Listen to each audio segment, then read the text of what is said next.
2011 में चलती ट्रेन से मुझे बदमाशों ने एक गोल्ड चेन पहनी थी, चलती ट्रेन से मुझे उठा के बाहर फेंक दिया था। लखनऊ से दिल्ली आ रही थी मैं।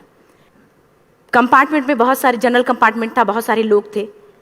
किसी ने मना नहीं किया। एक प्लेयर का जो स्पिरिट होता है वो अपने आप, जब कोई छीनने की कोशिश करता कुछ भी, वो देता नहीं है। तो मेरे में भी था, मैंने मना किया और उन्होंने मुझे चलती ट्रेन से वो 4-5 ने उन्होंने बाहर फेंका। दुर्भाग्य ये था कि उसी समय दूसरी ट्रैक से ट्रेन आई और मैं उस ट्रेन में टकराई, फिर नीचे गिरी। दोनों ट्रेनें निकल गईं। कुछ देर बाद मैंने हाथ को ऐसे रख के उठने की कोशिश किया तो देखा कि मेरा पैर कट चुका था। थाई को उठा के देखा, मेरा पैर ऐसे जीन्स में लटका हुआ था, ब्लड फोर्सफुली निकल रहा। दूसरे पैर की हड्डियाँ टूट टूट के बाहर निकल चुकी थी। पूरी रात मैं चिल्लाती रही ट्रैक पे, छोटे छोटे पत्थर होते ऐसे चिल्लाती रही कि कोई बचा ले, कोई नहीं आया बचाने। और जब पूरी रात चिल्लाते चिल्लाते इतना कि मुझे दिखाई भी देना बंद हो गया। जब ट्रेन आता था तो वाइब्रेट होता था। इतना ही नहीं, फ्री का इन्विटेशन भी लोगों को मिल गया था, कुछ लोगों को। ट्रैक पे आपने ट्रेन की ट्रैक पे छोटे छोटे चूहे देखे होंगे। मेरे कटे हुए पैर पे आग के मेरे पैर कुतर रहे थे। मैं ब्रेन कॉन्शियस मेरा पूरा काम कर रहा था मेरे, लेकिन बॉडी में कोई भी मूवमेंट नहीं था। पूरे पल में वही चीज़ें सोच कि कैसे मैं अपने आप को कैसे बचा पाऊँ।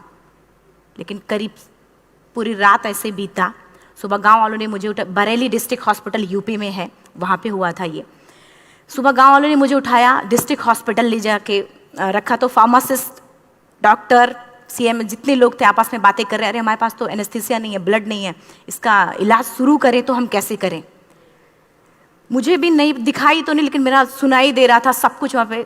कहाँ से हिम्मत आई मुझ में, मुझे भी नहीं पता। मैंने बोला वहाँ पे कि सर जब मेरा पूरा पैर कटा, तब मैंने इतनी देर रेलवे ट्रैक पे थी, मैं उस चीज़ को बर्दाश्त किया, तो अभी तो आप मेरे अच्छे के लिए मेरे पैर काटेंगे। शायद आपको यकीन नहीं होगा, या फिर कभी आप लोगों ने ये चीज़ नहीं देखी, कोई डॉक्टर या फार्मासिस्ट अपना ब्लड दे के किसी पेशेंट को बचाया। मेरी इस बात को सुनने के बाद वहाँ के डॉक्टर और फार्मासिस्ट दोनों ने एक एक यूनिट ब्लड दिया और मेरे पैर को बिना एनेस्थीसिया अलग कर दिया गया। आज भी मैं उस दर्द को महसूस करती हूँ। जब भी मैं जब बोलती हूँ तब मैं वो चीज़ें महसूस करती हूँ। उसके बाद जब बात मीडिया में आई, लोगों को पता चला कि रिमा नेशनल प्लेयर है, KGMC king George medical college Lucknow में एडमिट करा, लखनऊ से फिर sport minister, AIIMS trauma centre Delhi. तब तक सब ठीक ठाक चल रहा था। प्लेयर होने की वजह से अच्छा ट्रीटमेंट मिलना शुरू हुआ। करीब 4 महीने मैं एम्स में रही। एम्स में रहने के बाद जब मैं थोड़ा ठीक हुई, करीब 25 दिन बाद जब ठीक हुई, न्यूज़पेपर में गोल गोल लिख के आ रहे कि अरुणिमा के पास टिकट नहीं था, अरुणिमा ट्रेन से कूद गई। उसका खंडन किया घर वालों ने, फिर बोला कि अरुणिमा सुसाइड करने गई थी। जिस लड़की का शरीर का एक अंग कट चुका, पूरी जिंदगी का पता नहीं कि व्हील चेयर है, बैसाखी या पता, यहाँ तक कि मेरे स्पाइन में 3 फ्रैक्चर था, मुझे ये भी नहीं पता था कि मैं बेड से उठ भी पाऊंगी कि नहीं। अंदाजा लगाया जा सकता, सिर्फ अंदाजा लगाया जा सकता है कि उसकी दिलो दिमाग पे क्या चल रहा होगा, उस परिवार की क्या स्थिति रही होगी जब जिस परिवार की एक यंग एज लड़की का इस तरीके का सिचुएशन हुआ हो। फिर भी कहते हैं कि जहाँ चाह होती वहाँ राह मिली जाती है। एम्स के हॉस्पिटल के बेड पे मैंने डिसाइड किया, क्योंकि अपनी बातें हम चिल्ला चिल्ला के करें, वो सिस्टम की इतनी हाई लेवल की बातें हो रही थी कि हम एक मध्यम वर्गीय फैमिली से थे, हम अपनी बातें चिल्ला चिल्ला के कह रहे थे, लेकिन कोई नहीं सुन रहा था। लेकिन कहते हैं मैंने अपने दिल, दिमाग, अंतरात्मा से ये चीज़ सोच लिया कि ठीक है, आज आपका दिन है, जितना चाहो बोल लो, एक दिन तो मेरा दिन आने वाला, मैं प्रूफ कर दूंगी कि मैं क्या हूँ, मैं क्या थी, ये मैं प्रूफ कर दूंगी। हॉस्पिटल के बेड पे डिसाइड किया वॉलीबॉल नहीं, लाइफ का सबसे टफ गेम करना है। तब मैंने माउंटेनिंग चुना। जब मैंने माउंटेनिंग कहने और करने में बहुत फ़र्क होता है। जब मैंने माउंटेनिंग की बात सोची और लोगों के सामने, सबसे बड़ी चीज़ थी सही गाइडेंस में ट्रेनिंग लेना, दूसरा स्पॉन्सरशिप। इतना बड़ा एक साथ तो मैंने 40 से 50 लाख मैंने वाकई में कभी नहीं देखे थे पहले। मेरे लिए बहुत बड़ी चीज़ थी वो इकट्ठा कर पाना। जब मैंने लोगों के सामने रखा कि मैं माउंटेनिंग करना चाहती हूँ, एवरेस्ट के लिए मुझे ट्राई करना है, हर किसी ने मुझे बोला कि क्या है, पागल हो चुकी हो क्या, तुम्हारा दिमाग खराब हो चुका, तुम कभी नहीं कर सकती माउंटेनिंग। एक पैर आर्टिफिशियल है, दूसरे में रॉड है, और तुम्हारा दिमाग खराब है, स्पाइन में भी फ्रैक्चर है, तुम पागल होगे, चुपचाप कोई नौकरी करो, जीवन यापन करो। क्योंकि लोगों का सबसे बड़ा प्रॉब्लम ये होता, लोग फिजिकल देखते, पैरों को मेरी अंतरात्मा में क्या चल रहा था वो तो किसी को पता ही नहीं था। मुझे लगता है कि आज यहाँ पे मैं भी सुबह से देख रही हूँ, इतने अच्छी चीज़ें मैंने सीखी यहाँ पे।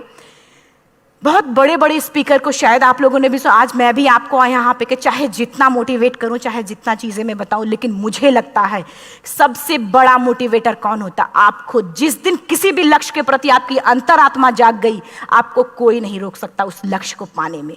ये मैं किताब से बातें नहीं बोल रही हूँ, ये मैं एक एक पल मैं कोई भी किताब की बातें नहीं, एक एक पल आज जो मेरा 26 साल का एक्सपीरियंस है वो मैं बता रही हूँ सिर्फ आपको। उसके बाद किसी तरीके से मैनेज किया मैंने। भाई साहब, मेरा परिवार मेरा बैकबोन था। परिवार ने मुझे, भाई साहब ने मुझे कहा कि मैडम बछेंद्री पाल जिन्होंने 1984 में एवरेस्ट समिट किया, उनसे मिलते हैं, वो जरूर कुछ ना कुछ करेंगे। हॉस्पिटल से निकलने के बाद मेरे राइट लेग में स्टिचेस लगी थी। मैंने डायरेक्टली घर जाने की बजाय, जब लोग ये सोचते हैं कि मुझे अपना जीवन यापन कैसे करना है, जब लोग ये सोचते हैं कि मुझे अपनी ज़िंदगी के मेरे दिमाग में सिर्फ 2 चीज़ें चल रही थी, मुझे इनका जवाब कैसे देना है और एवरेस्ट समिट कैसे करना है। फर्स्ट तुरंत गए बछेंद्री मैम के पास। जब मिले, मैम ने फर्स्ट टाइम जब मुझे देखा तो उन्होंने कहा, अरुणिमा, उनकी आंखों में आंसू आ गए। उन्होंने बोला, अरुणिमा, तूने ऐसी हालात में एवरेस्ट जैसे दुरूह पहाड़ के बारे में सोचा तो तूने अपने अंदर तो एवरेस्ट फतह कर लिया, अब तो सिर्फ लोगों के लिए। मेरे परिवार को छोड़ के बाहर की पहली ऐसी महिला थी जिन्होंने मुझ पे भरोसा किया था कि हाँ अरुणिमा, तुम कर सकती हो। मेरे लिए वही बहुत बड़ी चीज़ थी। प्लानिंग भी कर ली, मैम भी मिल गई, सब हो गया। लेकिन जब उतरते हैं फील्ड में तब पता चलता कि हम क्या हैं। रोड हेड से मैं पहुंच गई। मैडम ने कहा कि ठीक है, तुम्हारे कहने, तुम्हारे सोचने से कुछ नहीं होगा अरुणिमा, प्रूफ करो कि कर सकती हो। मैंने कहा बस एक मौका चाहिए मुझे। वाकई में जब मैं माउंटेन में पहुंची, रोड हेड से बेस कैंप लोगों को 2 मिनट लगता था, मुझे 3-3 घंटे लगते थे, क्योंकि मेरे राइट लेग की हड्डियां भी नहीं जुड़ी थी। लेफ्ट मेरा आर्टिफिशियल लग चुका था, लेकिन स्टंप एकदम रेड, उसका मतलब घाव एकदम नए थे। मैं अगर पैर रखती थी तो मेरे पैर से जोर से अगर दबा देती थी तो पैर से मेरे ब्लड आने लगता था। सारे लोग नॉर्मल थे वहाँ पे। हर कोई ये बोलता कि एक पीक के लिए जाते थे तो हर कोई मुझे ये बोलता कि अरुणिमा, तुम धीरे धीरे आओ। मेरे दिमाग में हर बार यही बात चलती थी कि क्या है, मैंने एवरेस्ट का प्लान किया, मैं इनके बराबर भी नहीं चल पा रही हूँ। खुद से संकल्प लिया कि कोई बात नहीं, एक दिन ऐसा आएगा कि मैं इनसे पहले जाऊंगी। और आपको शायद यकीन ना हो, आने वाले 8 महीने बाद पूरा का पूरा वेट उठा के बेस कैंप से साथ निकलते और टॉप पे पहले पहुंचते। ऐसे करके देखते थे कि अरे ये लोग तो पीछे। खुशी होती थी। उससे भी ज़्यादा मुझे खुशी तब होना शुरू हुआ जब वो सारे लोग आके मुझसे ये पूछते, मैडम खाते क्या हो, बता दो। पैर नहीं है फिर भी कैसे चलते हो। उसके बाद पूरा मुझे स्पॉन्सरशिप मिला। मैं जब एवरेस्ट के लिए गई, मेरे लिए सबसे बड़ा, एवरेस्ट की जर्नी में मेरे सबसे बड़ा चैलेंज यही था कि दूसरे को समझा पाना। मैं नहीं समझा पाती कि भाई मैं कर सकती हूँ। जब मैं एवरेस्ट के लिए, शेरपा होता, शेरपा को जब ये बात पता चला कि मेरा प्रोस्थेटिक लेग है, आर्टिफिशियल लेग है दूसरे में रॉड, बोला नहीं ले जा सकता, इसकी वजह से तो मेरी भी जान जाएगी। मैडम ने, हमने सबने कन्विंस किया तो किसी तरीके से मन। वाकई में जो टीवी में हम और उसमें फोटोज़ में देखते हैं ब्लू और ग्रीन आइस, हिला देने वाला होता। जितना सुंदर दिखता उतना ही हिला देने वाला होता। जब मैं हमारे ग्रुप में 6 लोग थे, रॉकी एरिया तक मैं सबसे पहले थी, लेकिन जैसे ही मैं ग्रीन और ब्लू आइस में गई, मेरा आर्टिफिशियल लेग स्लिप कर जाता था। फ्रंट पॉइंटिंग से, जब मैं फ्रंट क्रैम्पोन से फ्रंट पॉइंटिंग मारती थी, लेफ्ट से पेन होता था तब भी करते, लेकिन आर्टिफिशियल जैसे फ्रंट पॉइंटिंग मूव हो जाता, मेरा पैर ही मूव हो जाता था। शेरपा मुझे बोला नहीं हो सकता अरुणिमा, जबरदस्ती मत करो। मैंने कहा कुछ नहीं, ये मेरा पैर है, मैं जानती हूँ कैसे चलेगा। फाइनली 1, 2 बार, 3 बार करने, 4 बार, 5 बार होल हो जाता था। आइस थोड़ा टूट के निकलता था तो मैं वहाँ पैर रख के जाती थी। कैंप 3 तक ठीक था, प्रॉपर एक्लेमेटाइज किया अपने आप। कैंप 3 तक जनरली गए। बात जब कैंप 3 के ऊपर की होती है, साउथ कोल समिट, अच्छे माउंटेनियर, अच्छे दिलेर के हौसले धरे के धरे तब रह जाते हैं जब अपनी आंखों के सामने किसी को मरता देखता है। और दिमाग में बात, जब जिसको डिसीजन मेकिंग, और जब दिमाग में बातें जब ये आने लगती हैं कि अरे जिस चीज़ के लिए हम जा रहे हैं उसी चीज़ के लिए आदमी मर रहा है, इसी चीज़ के लोग लिए मर चुके हैं। रात में क्लाइंबिंग, ज़्यादा से ज़्यादा माउंटेनिंग रात में की जाती है क्योंकि वेदर शांत होता है। जब मैं रात में निकली साउथ कोल से, कैंप 4 से, मेरी हेडलाइट जिधर ही हेडलाइट जा रही थी उधर ही डेड बॉडीज़ मुझे नज़र आ रही थी। मेरे रोंगटे खड़े हो रहे थे। मुझे समझ में नहीं आ रहा था कि मैं करूं तो क्या करूं। इतना ही नहीं, मैं जिस रोप में थी उसी रोप में जब मैं आगे जा रही हूं और एक बांग्लादेशी, उनका हाथ हल्का हल्का ऐसे हिल रहा, मुंह से आवाज आ रही थी। मैं एक्सप्लेन नहीं कर सकती मुझे कितना डर लग रहा था। बार बार ये बार बार मन में आती, इसका ऑक्सीजन खत्म हुआ है, ये मर चुका है लास्ट सिचुएशन में, और हम कुछ नहीं कर पा रहे हैं, क्या करें। उसके बाद मैंने 10 से 15 मिनट सिर्फ मैं वहां खड़ी रही। मैंने सिर्फ इतना बोला कि अगर आप सभी में से सभी ने एवरेस्ट सबमिट कर लिया तब तो ठीक है, अगर नहीं सबमिट किया है मैं सबके लिए एवरेस्ट सबमिट करूंगी और जिंदा वापस जाऊंगी। क्योंकि जैसा हम सोचते हैं हमारी बॉडी उसी तरीके से जनरेट करना शुरू करती है। मैंने डेड बॉडी, क्योंकि जा ही नहीं सकते थे किनारे से, उसी रोप में वो एंकर है, डेड बॉडी को लांगी और लांग के जाना शुरू किया। हिलेरी स्टेप साउथ समिट के करीब जब मैं खुद पहुंची, मेरे शेरपा ने एक जोर से झटका मुझे दिया कि अरुणिमा वापस चलो, तुम्हारा ऑक्सीजन खत्म हो रहा है। हिलेरी स्टेप के बाद एवरेस्ट समिट है, थोड़ा चलने के बाद एवरेस्ट समिट है। अगर कोई आपसे ये बोले, आप अपने टारगेट के इतने करीब हो, अगर कोई आपसे ये बोले कि अरुणिमा वापस चलो, कैसा लगता है? मैंने भी यही बोला, सर क्या बोल रहे हो आप, मैं नहीं जाऊंगी वापस। बोला अरुणिमा जिंदगी रही, दोबारा ट्राई करना और एवरेस्ट समिट हो जाएगा दोबारा तुम्हारा। मैंने कहा नहीं, ये आप जिंदगी में गोल्ड चांस बार बार नहीं आते, लाइफ में कभी कभी आता है, ये आपके ऊपर आता, आप उसको पकड़ के रखते हो या फिर छोड़ देते हो। मैं अपना गोल्ड चांस कभी नहीं, क्योंकि मैं जानती थी मुझे स्पॉन्सरशिप बहुत मुश्किल से मिला, एक बार अगर मैं छोड़ देती दोबारा मुझे कभी नहीं मिलता। मैं बहुत अच्छी तरीके से जानती थी। मेरा फाइनली मुझे बछेंद्री मैम ने भी एक बार बात समझाई थी, मेरी माँ ने मुझे एक बात बताया था कि लाइफ में कभी कभी सिचुएशन ऐसी आती है जब सिर्फ आप अकेले होते हो, डिसीजन सिर्फ आपको लेना होता है। जहां पे भी होना, खड़े होकर हल्का सा पीछे मुड़कर देखना और ये सोचना कि आप एक एक कदम चल के यहां तक पहुंचे हो, सिर्फ अपना एक कदम आगे बढ़ाना, तुम देखना कुछ देर बाद तुम टॉप पे होगी। मेरे दिमाग में उनकी बातें वीडियो की तरह चल रही थी और सिर्फ एवरेस्ट का टॉप चल रहा था। मैंने शेरपा को पहले कन्विंस करने की कोशिश की कि भाई चल, कुछ नहीं होगा भाई चल। फाइनली जब वो नहीं माना, मैंने एक कदम आगे बढ़ाया, डिसीजन लिया कि नहीं, जाना ही जाना है।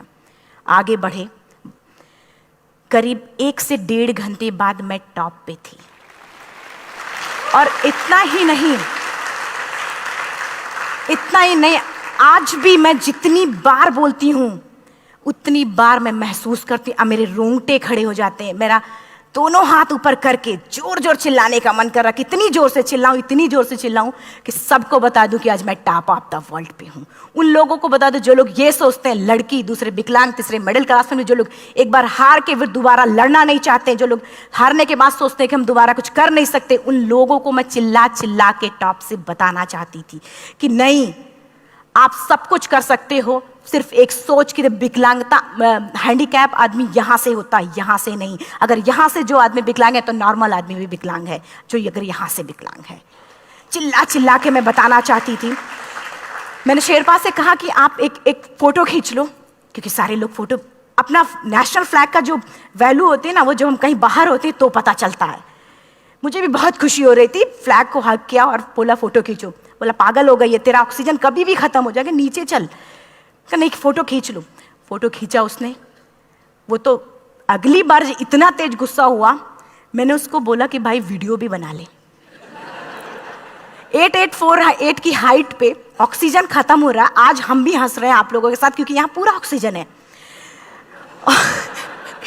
और 8848 की हाइट पे जब मुझे शेरपा, कोई भी शेरपा को बोलेगा भाई वीडियो बना, तो परेशान हो जाएगा, पागल हो चुकी क्या, तुम मर जा यहाँ, मैं जा रहा हूँ नीचे। मैंने कहा नहीं, कुछ नहीं होगा, आप बनाओ वीडियो। किसी तरीके से मैं 4-5 पेयर बैटरी रख के लेके गई कि डिस्पोजल कैमरा, एक अलग कैमरा की, मतलब एक नहीं काम करेगा तो दूसरा करेगा, प्रॉपर प्लानिंग से। शायद आप लोग भी सोचो कि वाकई में लड़की को इतना बड़ा रिस्क लेने की क्या जरूरत थी, कि जिंदगी कभी भी जा सकती थी इसकी। लेकिन मैंने वो रिस्क लिया क्यों? क्योंकि मैं चाहती थी, कहीं ना कहीं से मेरे भी दिमाग में ये बात आ चुका था कि मैं जिंदा वापस ना जाऊं। मैं चाहती थी कि अगर मैं जिंदा ना जाऊं तो ये वीडियो मेरे इंडिया, शेरपा से मैंने यही बात बोली, ये वीडियो अगर मैं जिंदा नहीं जाती, ये वीडियो मेरे इंडिया पहुंचा देना, मेरे यूथ तक चला जाएगा। क्योंकि मैं चाहती थी कि 11 अप्रैल 2011 को मेरा एक्सीडेंट हुआ, 21 मई 2013 10:55 पे मैं टॉप ऑफ द वर्ल्ड पे थी। ऑलमोस्ट 1 से 2 साल के अंदर कैसे यहां से मैंने ये चीज, मैंने कभी भी कामयाब होने की मेरी वो जिंदगी बन चुकी थी, मेरा जुनून बन चुका था, मेरा पैशन मेरा जिद बन चुका था। वो मेरा सोते उठते बैठते सिर्फ मुझे एवरेस्ट दिखाई जाए। और मुझे लगता है किसी को भी अगर अपना लक्ष्य पाना है, यहां से अगर वो पागलपन जब तक नहीं आएगा तब तक नहीं होगा। वो फाइनली उसने वीडियो भी बनाया, आप बोल रहे फटाफट अरुणिमा नीचे भागो। जब मैं टॉप पे थी तो कुछ लोग और भी थे, लेकिन 10:55 पे मैंने एवरेस्ट समिट 11 बजे के बाद अगर कोई अटैम्प्ट करने की कोशिश करता है तो उसको सुसाइड अटैम्प्ट बोलते हैं। जैसे ही मैं नीचे चलना शुरू की, मैंने कहा भाई हाँ चल नीचे चलते हैं। ज़्यादा से ज़्यादा मौतें नीचे आते वक्त होती हैं एवरेस्ट पे। जब मैं नीचे आ रही हूँ, थोड़ा दूर ही मैं नीचे चली थी, मेरा ऑक्सीजन पूरी तरीके से ख़त्म। सिर्फ अंदाज़ा लगाया सकता कि जब ऑक्सीजन ख़त्म हुआ क्या परिस्थिति रही होगी। मैं ऐसे नीचे गिर गई और शेरपा मुझे बोला कि अरुणिमा मुझे यकीन नहीं था कि तू एवरेस्ट सबमिट कर पाएगी, लेकिन फिर भी तूने किया। मैं चाहता हूँ कि अरुणिमा जिंदा चल, तू वापस उठ, खड़ी हो। मुझे खड़ा करने की वो कोशिश कर रहा था बार बार, मैं खड़ी नहीं हो पा रही थी, वाकई में दम ही नहीं था। लेकिन फिर भी कहते हैं कि जैसे हमारे नियम होते हैं वैसे ऊपर वाले के भी नियम हैं। उसकी लिस्ट में जब मेरा नाम नहीं है तो वो मुझे नहीं ले जा सकता। अगर दूसरी चीज़, मेरा कॉन्सेप्ट एकदम क्लियर हो चुका था। जब रेलवे ट्रैक पे मैं थी, रेलवे ट्रैक पे 7 घंटे में पड़ी थी, 49 ट्रेन अप डाउन हुई थी, तो मेरा कॉन्सेप्ट एकदम क्लियर हो चुका था। इसका मतलब है कि ऊपर वाले ने अगर मुझे कुछ बचाया है तो कुछ ना कुछ इतिहास रचने के लिए बचाया है। मैंने पॉजिटिव तरीके से सोचा। और उसी समय एक ब्रिटिश क्लाइंबर नीचे से ऊपर आ रहा था और उसके पास 2 ऑक्सीजन, तो उसने एक को वहीं फेंका और दूसरे को लेके नीचे जाना शुरू किया क्योंकि वेदर खराब था। मेरा शेरपा मुझे एंकर किया और जाने लगा नीचे, और वो फटाफट उसको लेके आए, मुझे लगाया। उसने बोला अरुणिमा तू बहुत लकी है कि तुझे यहाँ पे ऑक्सीजन मिला है। वाकई में ऊपर वाला भी चाहता है कि तू जिंदा रहे। वो मुझे बार बार लकी लकी बोल रहा था। शायद आप लोग में से भी कोई होगा कि जो लक और भाग्य जैसी चीज़ों पे यकीन करता हो, या पता नहीं भी। मैं किसी की भावनाओं को ठेस नहीं पहुंचाना चाहती, लेकिन मैं इन किसी भी चीज़ों पे भरोसा नहीं करती, क्योंकि मेरा मानना है कि लक भी उसी का साथ देता है जिसके अंदर जीतने का जज्बा है। अगर आपके अंदर जीतने का जज्बा नहीं है, चारों तरफ सिर्फ बहाने होते हैं, सिर्फ बहाने, इतना सारा एक्सक्यूज होता है। शायद मैं भी अगर वापस आ गई होती तो मैं बोल देती मेरा ऑक्सीजन खत्म है, कोई मुझसे पूछने ना बचेंद्री मन न मेरा परिवार, कोई भी मुझे पूछने नहीं आता। लेकिन क्या कभी मैं अपने आप को समझा पाती? कभी नहीं। फाइनली जो भी था, लक भाग्य किस्मत में नीचे आ रही थी, बहुत खुश थी। माउंटेन, डेड बॉडीज, मेरा शेरपा, ये लोग थे। मैं किसी से शेयर भी नहीं कर पा रही थी कि अरे मैंने एवरेस्ट सबमिट किया, किसी से शेयर भी नहीं कर पा रहे थे। फटाफट मैंने नीचे हील मार मार के, हमारे से हील मार मार के नीचे आ रहे थे। एकाएक मेरा प्रोस्थेटिक लेग, पूरा का पूरा लेग ही निकल गया। -60 डिग्री तक टेम्परेचर डाउन हो जाता है एवरेस्ट पे।